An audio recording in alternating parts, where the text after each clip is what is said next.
Gara-gara polahe wong tuane, madharatnya sampai menimpa anak yang tidak tahu apa-apa. Wong tua mau gelem penake tok. Padahal Allah sudah sediakan pintu halal. Kenapa pilih pintu haram?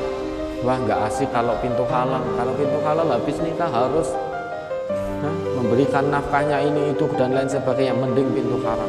Kalau pintu haram wis kabluk-kabluk selesai udah. Lah karo kewan kok cek aji kewan.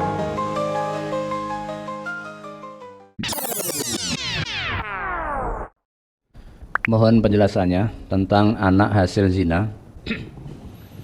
Untuk mendapatkan akte kelahiran anak tersebut dimasukkan kakak, kakek, neneknya.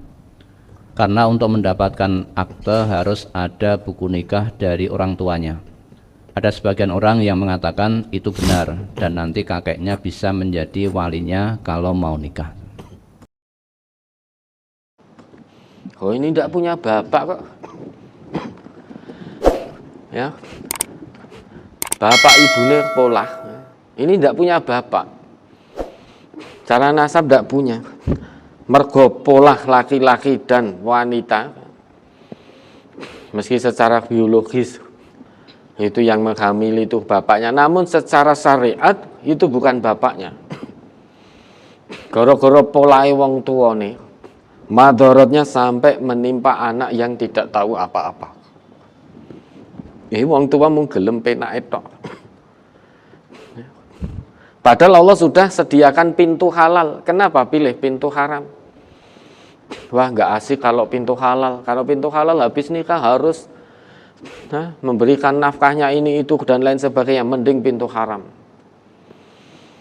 Kalau pintu haram wis kabluk-kabluk selesai udah.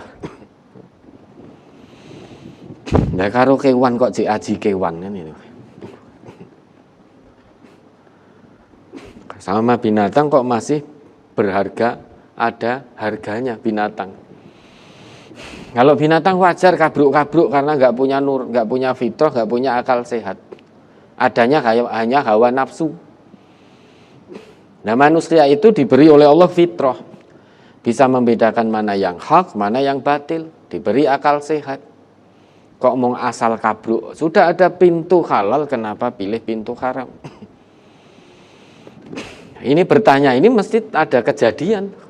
Akhirnya terjadi betul.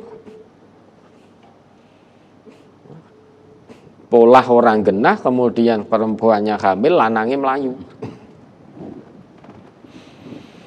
Yang menghamili tidak bertanggung jawab. Melayu. Mung gelem nyirami tok ora gelem ngerawat. Nah, nanti lari nyirami tanaman lain.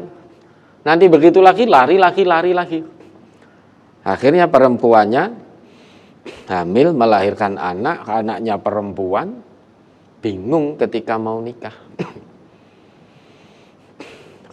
Kemudian dimasukkan dalam akte kakek dan neneknya. Dalam akte kakek dan neneknya yang berhak menjadi wali nasab itu dari jalur bapak. Nah, itu bukan bapaknya. Nah, nanti maka wali hakim. Karena secara syariat itu bukan bapaknya. Akhirnya anaknya tadi diakoke anaknya baik. Masuk dalam akte diakoke anaknya baik. Padahal bukan anaknya baik. Padahal itu cucunya.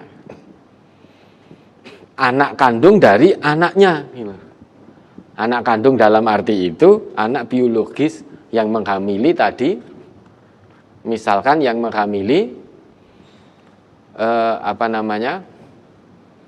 ini dimasukkan ke akte mbahe itu mbahe sing wedok, bapak ibunya yang wedok, bukan bapak ibune sing lanang. Nek dimasukkan akte bapak ibune sing lanang lari ning bapak ibunya mau tanggung jawab dimasukkan dalam akte. Ya tetap bukan bapaknya.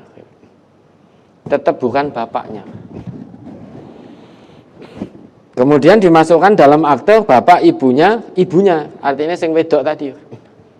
Diakoke anake mbahe. Padahal ibunya ngerti kalau itu bukan anak dari bapak ibunya. Ibunya tahu persis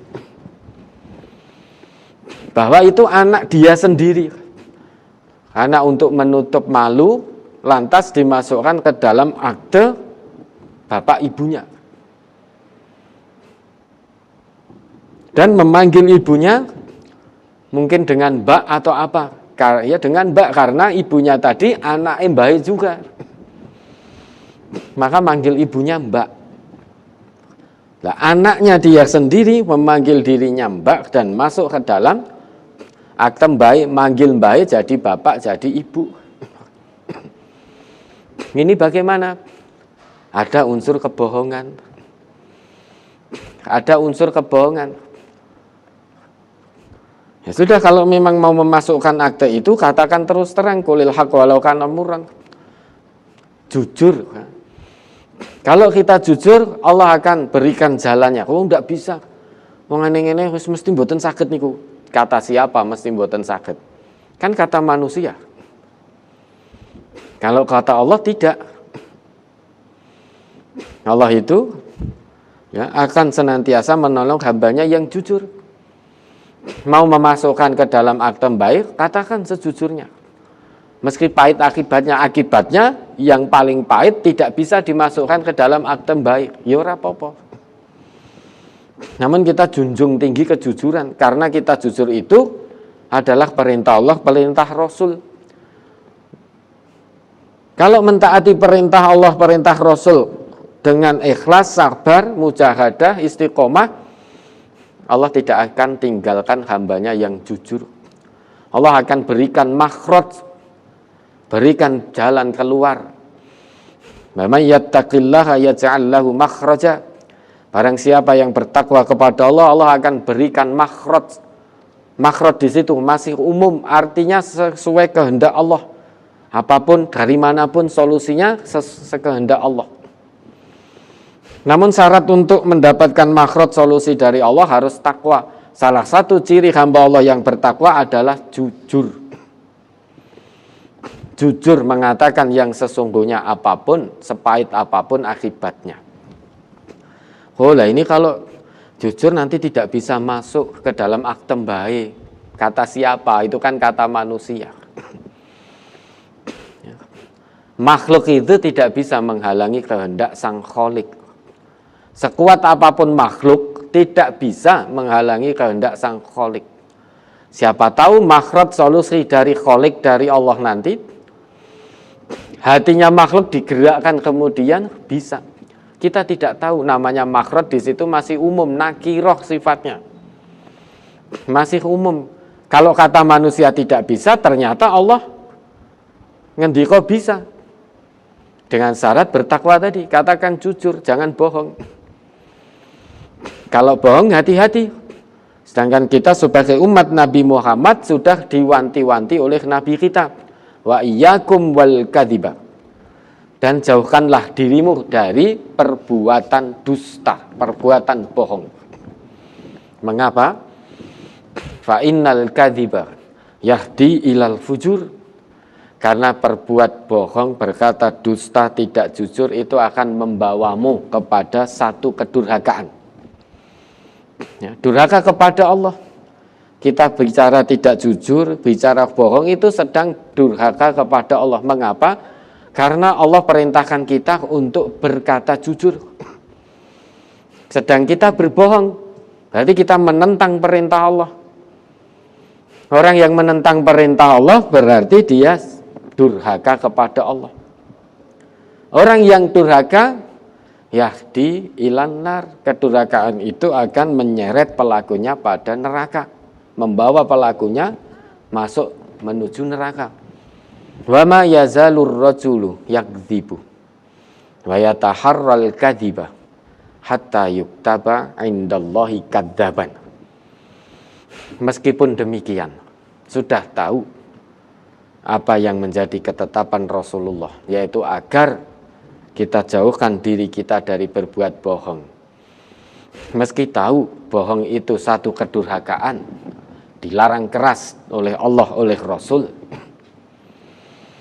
Meski sudah tahu begitu, namun akan selalu ada demi meraih keuntungan-keuntungan duniawi, akan ada orang yang senantiasa berbohong.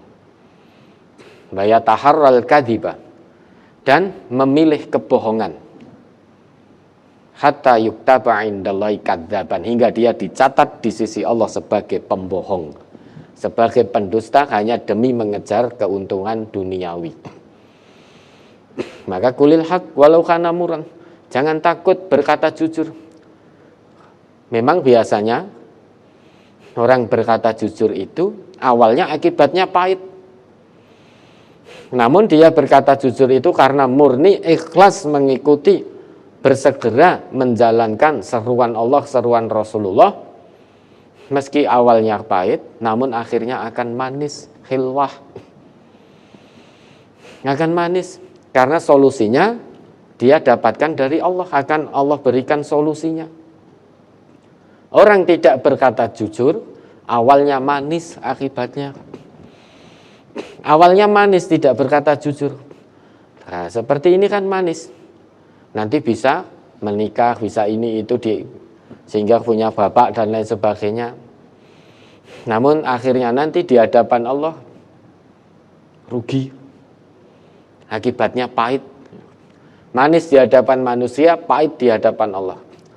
Maka tinggal pilih, mau manis di hadapan manusia akibatnya, namun akibatnya di hadapan Allah pahit, atau pahit di hadapan manusia namun manis di sisi Allah. Tinggal pilih. Tinggal pilih ya. Jangan takut berkata jujur. Memang pahit. Awalnya pahit, namun hasil akhirnya luar biasa. Dicatat di sisi Allah sebagai hamba Allah yang jujur. Alaikum bisidqi. Ini wajib ini. Wajib atasmu untuk berbuat, untuk berkata jujur. Fa inna sidqa yahdi ilal birri. Karena kejujuran itu akan membawa seseorang kepada kebaikan. Wa innal birra yahdi ilal jannah. Kebaikan akan membawa seseorang menuju surganya Allah. Loh, jujur itu awalnya pahit di hadapan manusia, namun hasil akhirnya manis luar biasa, surganya Allah. Mala ainun ra'at wala udhunun sami'at wala khatara ala qalbi bashar. Kenikmatan surgawi yang tidak pernah bisa dilihat oleh kasat mata manusia ketika di dunia. Kenikmatan yang tidak pernah terdengar oleh telinga manusia ketika di dunia. Kenikmatan yang tidak pernah bisa dibayangkan oleh benak manusia. Hasil akhirnya manis luar biasa. Tidak semua orang mendapatkannya. Wa ma yazalur rajulu yasduku wa yataharras sidqa hatta yuktaba indallahi siddiqan. Dan meski jujur itu pahit, akibatnya pahit di hadapan manusia, mungkin tidak mendapatkan keuntungan duniawi, meski sudah tahu itu akibat yang pahit itu, namun akan tetap ada manusia-manusia yang selalu berbuat jujur dan memilih kejujuran meskipun pahit dunianya. Namun dia tetap memilih kejujuran, tidak mau berbohong meski tidak mendapatkan keuntungan dunia.